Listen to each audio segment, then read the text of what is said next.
Hi guys, my name is Elsie, My name is JT. and welcome to the 2016 European Grand Prix review.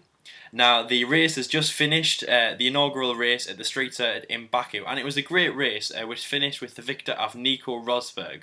He was almost 20 seconds ahead of second place Sebastian Vettel. A great race by him, and is he back? He's back in the lead, and is he back to stay there? He's a championship leader with a massive gap over Lewis Hamilton now in the championship.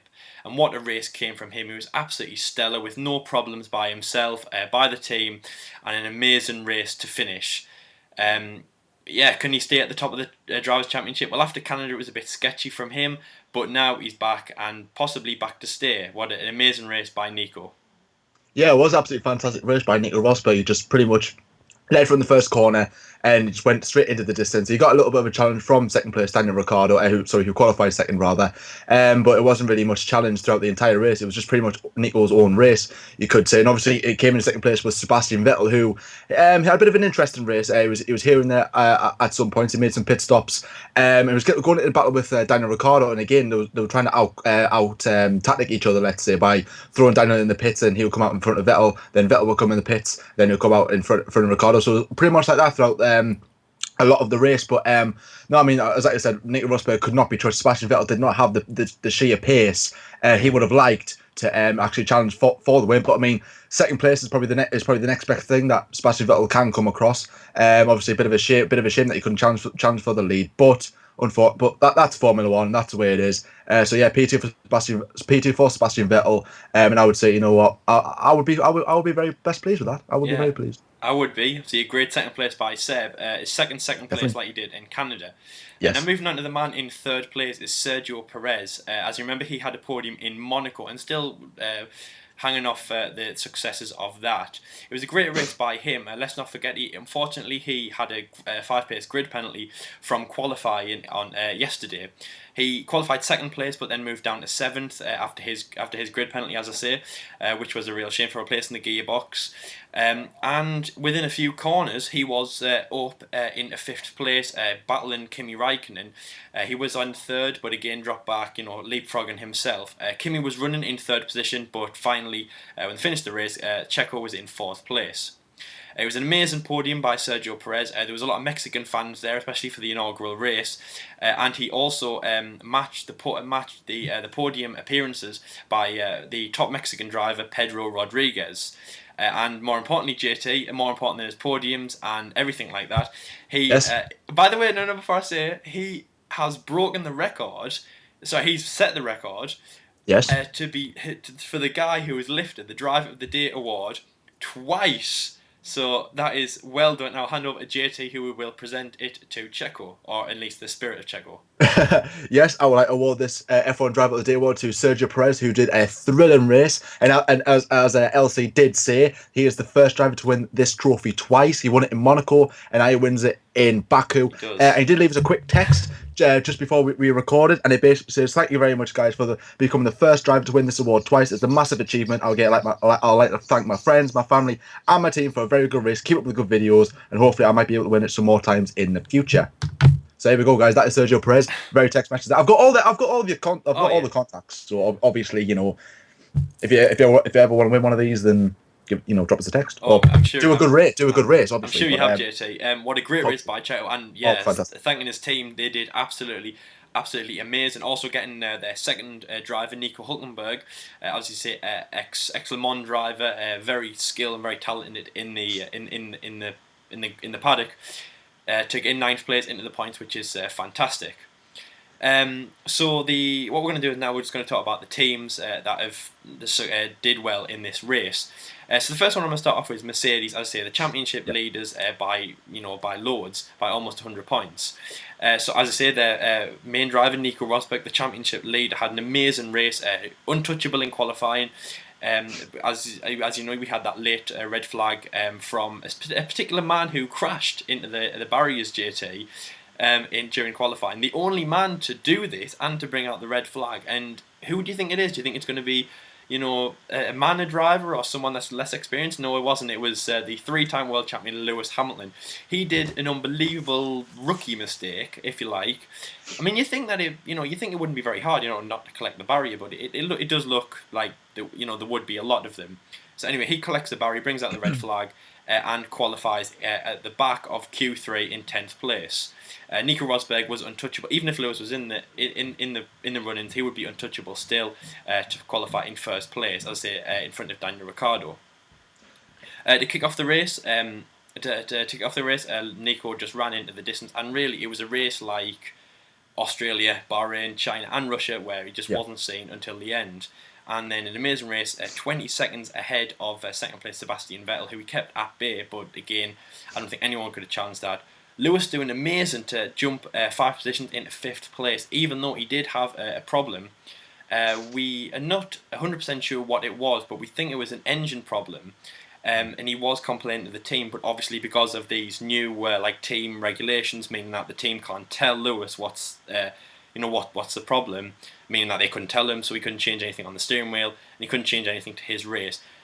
We were thinking that it might bring him out. He could retire, he could have an engine blowout or whatever, but thankfully he didn't, and he finished in an amazing 5th place to bring back some points. So obviously Lewis finished in the points, which would, if anything, help him halt Nico Rosberg if he could, because I mean obviously points is better than no points, isn't it, JT? Exactly. That is the key, isn't it? Obviously, getting as many points as he can from, especially a very tricky position in 10th from Lewis Hamilton, who obviously at a circuit where it was tricky to overtake, there wasn't really that much fighting, you could say, in terms of overtaking. But yeah, as like you said, he had massive problems throughout pretty much for half of the race, you could say. Again, we don't know what it is, but he was on the radio to his team, basically saying like, "Come on, like guys, I need to know what the problem is." And I did catch a little bit of a moment where Mercedes did actually tell him what to do. So I don't know what the FIA is going to do about that. But then after that, they pretty much said, "Look, Lewis, we can't tell you." So stay tuned to find out for that. But anyways, the second team that we want to talk about in this episode is Red Bull, who obviously qualified very well. Daniel Ricciardo qualified second, and Max Verstappen qualified ninth. He was just in front of Lewis Hamilton as well. So again, that would have been a very interesting start to the Grand Prix. But you could say that almost Sergio Perez and Daniel Ricciardo swapped places, because obviously Perez got that grid penalty when he was at second. He came into 7th, and then obviously Ricciardo qualified second, but he finished 7th. And again, it was a very mixed race for the pair of them. I mean, Max Verstappen did well. I mean, he fell behind the grid at the start, and then he was caught out. Then there was a moment where he was caught out by, I think it was I know it was the Mercedes. Then it was the Haas. Then I think it was the Toro Rosso, I believe. I think it was, no, sorry, I'm lying. It was the Williams. Sorry, it was Bottas, and it must drop about 3 or 4 positions, and you were like, this is struggling for Max Verstappen for his race, but he clawed his way back through the grid and did some really good overtakes, especially in the turn one. He did them a few times, which I was very impressed to see. We were very close to giving him driver of the day, obviously, until Perez did that last gasp launch on Kimi Raikkonen. But yeah, a very good race from Max Verstappen. A poor race in standard from Daniel Ricciardo, who just obviously fell like a bag of stones, as I always say. Unfortunately, he couldn't capitalise on his grid position. He lost out at the start, and pretty much it was just game over from there. Obviously, he couldn't compete with the likes of the Force Indias, the Ferraris. The pace wasn't there for them this weekend, unfortunately. It was a tricky one to start, obviously, because nobody knows where everyone's going to be at a brand new circuit as well. So a bit of Perez from Red Bull. Daniel Ricciardo finished in P7, Max Verstappen in P8, and so I mean, obviously Perez from Red Bull LC. But do you think is this a little bit of a worry for Red Bull? Do you think that maybe this is, or do you think this is a little bit of just a one-off, you could say, because it is a new track, or do you think that they should be able to capitalise and respond? Sorry, in Austria. Yeah, I got there in the end. Well, Austria is definitely going to be a track that Red Bull are like, obviously being called the Red Bull Ring. Less straight, more corners, slower lap, obviously, which is going to be harder on the tyres, which they can manage. More downforce Red Bull have. Coming into this circuit with the faster straights, I was thinking that Red Bull might struggle a bit, and they really did. Obviously, Max probably doesn't like street circuits very much after Monaco, after his many crashes this year. But I mean, unfortunately, it wasn't Red Bull's race, which it was looking promising for Daniel Ricciardo. Obviously, after qualifying, after Checo moved down, it was looking very, very promising that he could challenge even for the race win. I think if he won it Hungary, which is quite a tight circuit like Baku, you'd think that he might be able to claw something out. Yeah. But yeah, really unfortunate for Red Bull. Obviously, I'm hoping that they bring something to Austria. Obviously, a track that favours them a lot more. I mean, I'd hope for a win, but we'll talk about that obviously in the preview show for Austria. Yeah. And Exactly. the third team to mention is Ferrari. Now they were running with two drivers in the podium spots, Sebastian Vettel and Kimi Raikkonen. Kimi unfortunately was kicked back down to fourth place, taken over by Checo, someone who we're very happy to see in the podium places. But it would have been fantastic to see both Ferrari drivers in. It does mean though that now Sebastian moves ahead of Kimi Raikkonen in terms of podiums. He has Sebastian Vettel now has one more. They were on par heading into the Baku straight circuit. If they'd both finished on the podium, they would have both had the same amount of numbers and they would have been fighting in Austria. Great race by Sebastian, great race by Kimi also. But one of the things that I did realise about a few laps into the race is that Ferrari lack in terms of the straight line speed that obviously Mercedes have. Trying to think of other teams that might have it. Even McLaren were kind of pushing towards it. Obviously, Force Mm. India were definitely on it. Obviously, Hulkenberg making great progression up the field, and likewise Checo. Well, he did. Obviously, Checo did moving up into Exactly. fourth and then third place. So Ferrari weren't on it like Mercedes were, which is a real shame. Obviously, because if they were, I imagine Vettel would be able to bring more of a fight to Rosberg, and obviously challenge for the win. So Ferrari not being able to do that is a real shame. But it was fantastic that they could hold their own and finish obviously second and fourth, which is great. Obviously a great amount of points for the team. And moves them into second place comfortably over Red Bull Racing, obviously with a 17-point advantage over Red Bull, and then, as I say, about 80 points behind Mercedes. They won't be able to catch Mercedes, probably not until the end of the season, but it's good now that they've moved themselves into second after this race. Yeah, definitely. I So mean, oh, sorry. I was just say so JT, how do you think Ferrari did in this race? Obviously, do you think their straight line speed was a problem? It certainly looked it. If I'm honest with you, I mean, to be fair, I think all the Mercedes teams had the better straight line speed. Obviously, going on into the start finish straight.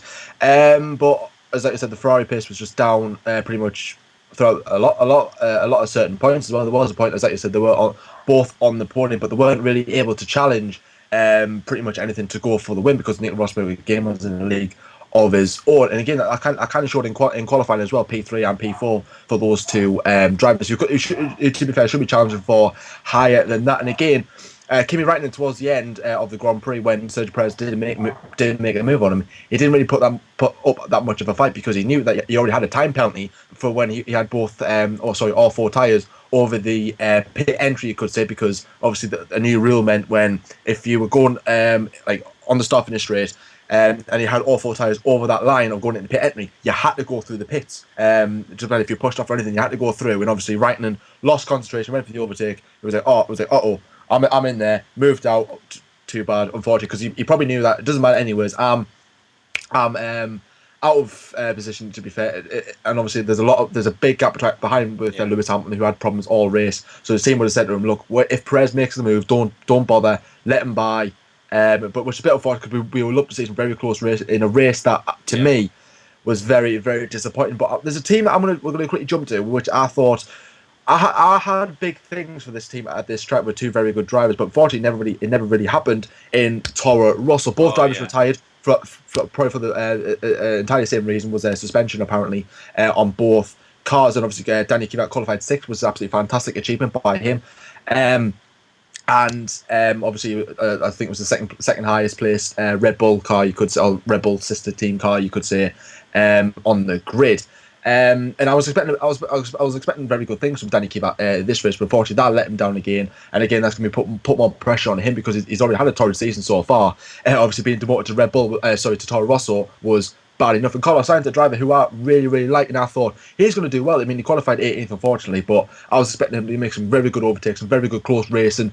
As I said before, in a Grand Prix that was very, very disappointing, if I'm honest with you. I was expecting a more crashes, more safety cars, more action, and it wasn't really that, if I'm honest with you. yeah. Probably the most boring start I've seen in a long, long time, by the way, guys. But anyways, so yeah, I mean, that is a team I'll just briefly mention a little bit because obviously nobody's going to really talk about them as a yet, but yeah, I'm very disappointed with them, and obviously I expect a lot of big things for them, but obviously them two both retired. Now, at that point, I was thinking, right, come on, McLaren, let's get some points. I know. Let's try and Come do on. well, which turned out not to be the case. Yeah. And my third place, JT, Carlos Sainz was my third place, which was He was, yes, he was. Remember guys, LC's jinxed it. he did, which was I'm joking. I just felt it, I just felt that he would, but obviously he couldn't. But Exactly. the team that JT just touched on, McLaren, now unfortunately they both didn't get in the points. Jenson Button qualified 11th, so again just one place underneath that, and unfortunately Fernando Alonso had to retire. Now Alonso's retirement, when watching it on the TV, it just seems like second nature a bit. Like you've heard it all before. Driving along, you hear on the radio, Fernando, you need to retire. Yeah. And if anything, you didn't even put up much of a fight on the radio. You just went, okay then, and then just came in. I mean, Pretty what's much. he gonna do? How do you get out of that? I mean, what does he expect now?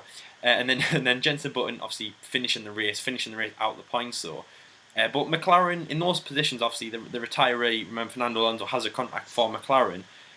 Jenson Button hasn't.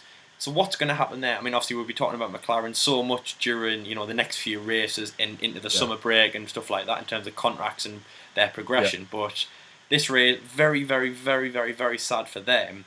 I mean, even using qualifying as an example yesterday, I was even scared that they would both be stuck in Q1, unable to get out.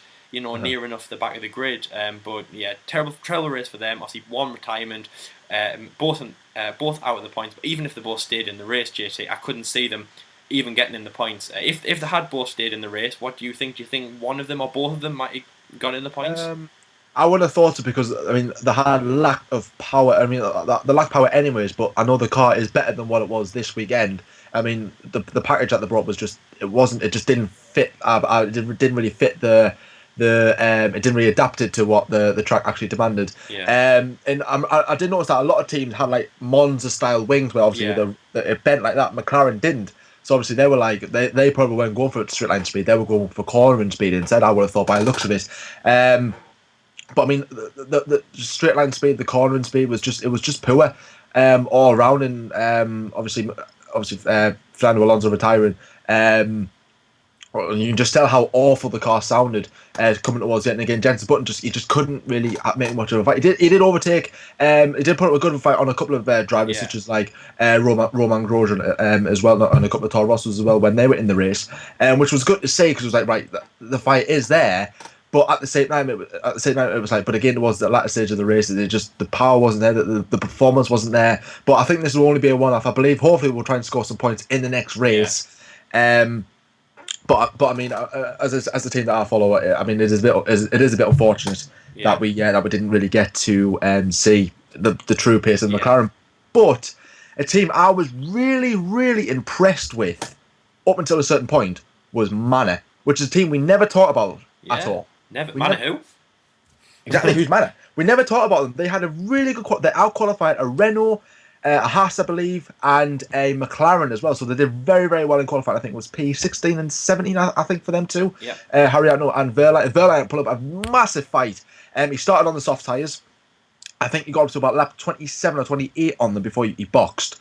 And again, I think it was up to about P8, P7 at one point because obviously everybody had pitted for the soft tyres because the super softs was not performing. And I was like, oh, can we see a very good fight from him? And again, he was on the back of the likes of the Haas as well. He was going for that. He was going for the Haas. Unfortunately, he had like Ferrari behind him, so obviously they knew they were going to catch him at some point, as well as the Mercedes of Lewis Hamilton as well at one stage. But I was very, very impressed at the actual true pace of that man. It was going. That isn't like Manor that we've seen or Marussia that we've seen in the past, where they've just been like they're not even going to challenge anything unless like it's like they're getting lapped or whatever. But now they're actually fighting for position at some stage, which is very good to see. But unfortunately, Pascal Wehrlein retired because of a brake issue, and Rio Harrietno couldn't really capitalise on a good qualifying, finishing in P18, and he got lapped twice, by the way. Let's not forget. So but I am seeing true progression from this team, and it's a team that we need to watch out for. In the future, definitely for a team like Manor who have no money, they are struggling financially. But I believe this car, it is a good car. I believe it is the best, probably their best car they've had since 2014. I would say. Yeah, definitely. Oh, it was great. Verlaine was running amazing. He was somewhere in between the two McLaren drivers. Obviously, before Pascal went out and before Alonso went out, he was doing amazing. I think it was Alonso he was ahead of. I know it was Button who was ahead of. He was doing amazing. Obviously, it'd be great to see them with the fight, but obviously it'll be only good to be able to. He'll only be able to see them in a good fight when both in the race. exactly. So the next team to move on to is Force India, obviously who did Yes. absolutely fantastic. Obviously, Sergio Perez in third place, Nico Hulkenberg in ninth. Um, Firstly, obviously Sergio doing an amazing race in there, really showing his progression. Now, will Ferrari be knocking on his door? Well, it really, is looking like that. As I talked about in the F1 debate show episode 15, I think it was the one where I was just doing it on my own. I was saying obviously that between him and Kimi Raikkonen, obviously depending on what Raikkonen will do next year, obviously Checo might move into his seat. But it would definitely looking like that. And wouldn't it be great to see, JT? Would you like to see Checo? Obviously, we have seen him at a big team before, which he didn't Yeah. really perform Yeah. very well. But do you think it would be good to see him at Ferrari? Would you like that? I would. I think he's got the raw speed and talent to succeed at Ferrari as well. I would like to see him at Ferrari, definitely. He has proved that he is a very talented driver. He can do good things in a car that, and with a team that haven't got really the good financial backing, that haven't got the performance. Yeah. So let's see what he can do in a car that has got money and has got speed. So I would really love to see Perez at Ferrari. If not Ferrari, maybe in another big team at some point Yeah. in the future. But I think big teams need to give this kid a chance. Otherwise, it's just going to be some talent wasted. I would have thought. Yes, he had a chance at McLaren. They didn't perform. Bit unlucky that he only got one chance to prove that. But I believe you get more chance at Ferrari Yeah. should they fail to provide a quick car for him. Yeah, as I was saying to my friend in Australia on the group chat, I was saying if he can keep performing till say Monza, Singapore, Japan, Malaysia, that kind of area. Obviously, when they start signing drivers, if he can keep Yeah. performing, and obviously if Raikkonen does decide to leave, then Ferrari might sign Checo. But one thing just to say on that note, and obviously I did say that Eddie Jordan said it on commentary. He did say though, and obviously like Jenson Button alike, for those drivers, it is definitely it's imperative for them to leave Formula One before Formula One decides to leave them. Hmm. In terms of their integrity, in terms of themselves as drivers. But obviously, Yeah. we'll get into that in later stages. But Yeah. Checo doing a really great job. Obviously, as main JT said, if he wants to go to Ferrari, he is really performing like he can do. As I say, he's the most successful Mexican driver now, beating Pedro Rodriguez's tally on the podium. And obviously his German counterpart Nico Hulkenberg. I mean, obviously he's a great driver. I really like him. He's very, very, very strong. Yes. Obviously won Le Mans in a full Formula One season. I mean, that is just you can't even write that Impressive. in the Porsche. Very impressive. Just speaking of Porsche, obviously well done to Porsche who Oh, just yes. won the Le Mans 24 hours. And obviously, but Nico doing great in that. He got in the points in this race, which is great. Obviously running quite strongly in the World Championship. Obviously 12th place, ahead of Fernando Alonso, Carlos Sainz, Jenson Button, those kind of names. And yeah, let's hope he can get a podium and stronger races in Austria and so forth. Obviously, when he comes to Silverstone, it'll be great to see.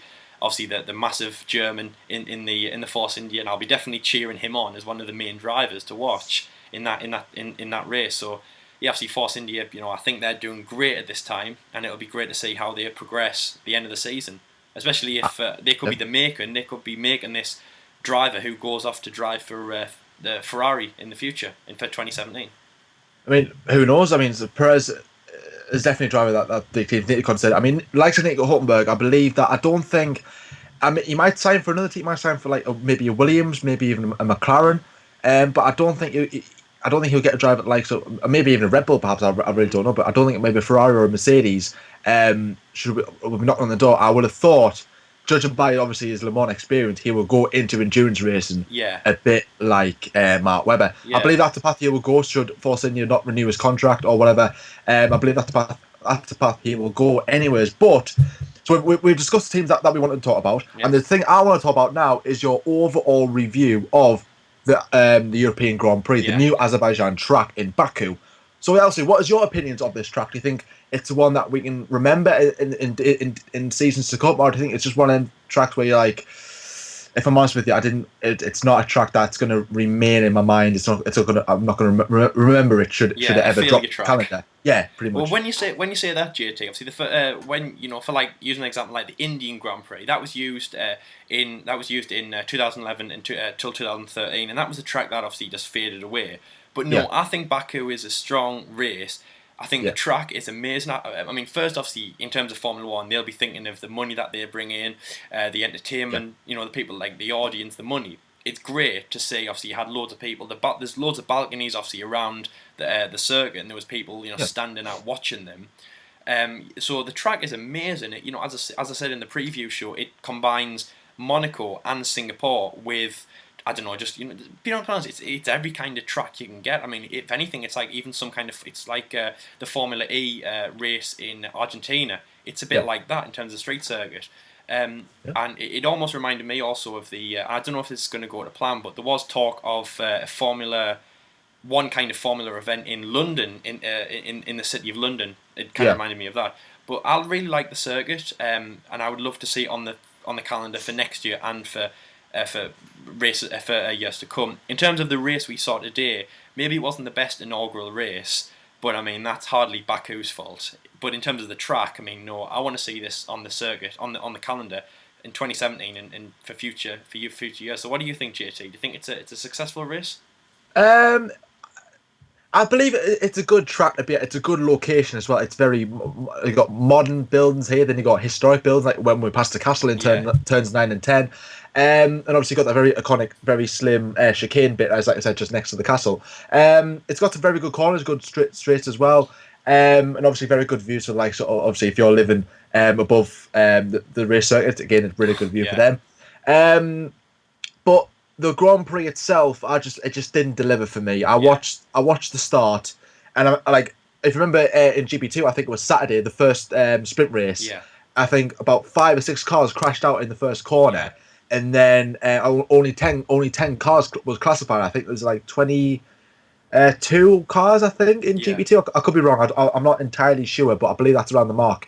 And I was like, when I heard that, I was like, oh, we're in for a good race. Yeah. And then when I think on today's race in GP2, I think it was the other race. I think it's another sprint race or an endurance race. I'm not too sure.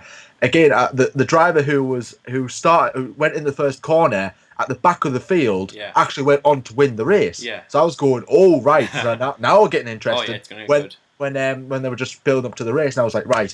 I remember sitting there at the start, and it was just pretty much into turn one, into turn two, very cautiously, and nothing. I think there was a little contact between the Sauber and the Haas, but that was about it. Yeah. And I was sitting there going, oh, I'm not being funny, but that was the least dramatic start ever. Yeah, and we were saying Gutierrez got his front wing hit, and I think there was a contact between on Felipe Massa's car. But yeah, it was boring. No red flags, no nothing. It wasn't really like spectacular. It wasn't exactly Spa 2012. Yeah, on kind of spectacular, you could say. Yeah. And me and Elsie did say in the preview about how obviously we did say it would be a long circuit, but we also said about safety cars. We were like, right, this could be a circuit for safety cars. Yeah. And we didn't see one. We didn't see a virtual safety car, let alone a safety car. So again, that just proved how disappointing that was. And I was like, there wasn't really any chance for overtaking as well. Runoff areas were kind of bad as well. And I was like, oh man, it did disappoint me in a way. But obviously, it is a brand new circuit. There are going to be teething issues. There are going to be little gremlins here and there. They did make some slight improvements from qualifying into the race. Oh, sorry, from practice into qualifying, then qualifying into the race. Yeah. So I believe maybe next year they'll learn from that and maybe make it into a better Grand Prix, maybe more exciting Grand Prix. Yeah. But obviously, it's like, don't judge a book by its cover. Don't judge just by the one event. Give it some time and let's see how it does. But judging from today's performance, I was disappointed, if I'm honest with you. But it wasn't we move on. Yeah, it wasn't a great one.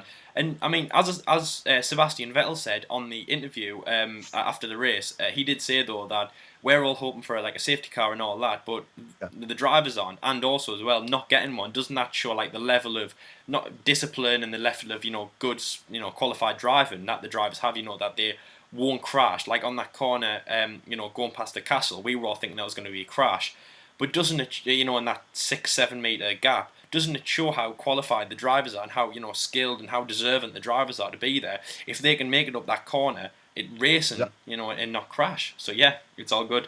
Maybe we'll get a red flag next year though, JT.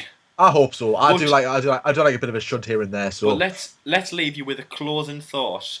The only red flag we saw this weekend was brought out by the most qualified. No, he wasn't. He's the second most qualified driver on the grid, Lewis Hamilton. So the 3-time world champion and the reigning world champion brings out the red flag.